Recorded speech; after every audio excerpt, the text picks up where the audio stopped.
সমগ্র তলের ক্ষেত্র আচ্ছা সীমাকে হাত উঠাইছে বলো তুমি হ্যাঁ ক্ষেত্রফল আমি যদি দৈর্ঘ্য প্রস্থ গুণ করি তারপরে সমগ্র তলের ক্ষেত্রফল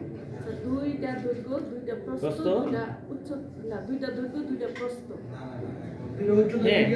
হ্যাঁ তুমি বলো ক্ষেত্রফলের একক কি বর্গ একক হ্যাঁ ধন্যবাদ এই তো ভালো তারপরে এই দিক থেকে এখান থেকে আয়তনের একক কি আয়তনের একক ঘন একক মাশাআল্লাহ প্রত্যেকে আগামীকাল এই হ্যাবজো আগামীকাল প্রত্যেকে তোমাদের টেবিলে ক্ষেত্রফলটা পড়া টেবিল স্যার অবশ্যই হ্যাঁ তোমাদের অবশ্যই তো পড়া টেবিল আছে জি স্যার পড়া টেবিলের ক্ষেত্রফলটা নির্ণয় করে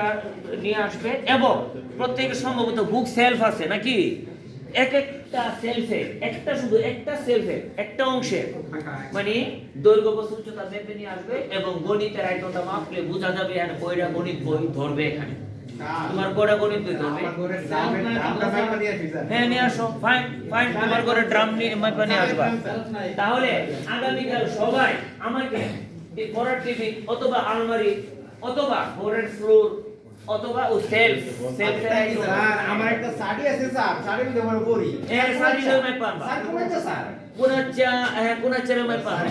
এটা আলোচনা হয়ে গেছে রে দ্বিমাত্রিক তো আলোচনা হয়ে গেছে স্যার বাইর করলাম আমি আচ্ছা যদি পারো তাহলে সবাইকে অসংখ্য ধন্যবাদ আমাকে সহযোগিতা করার জন্য এবং আগামীকাল যেন সবাই আমরা স্কুলে ভালোবাসতে পারি এই প্রত্যাশা করে আমার ক্লাস শেষ করলাম আসসালামু আলাইকুম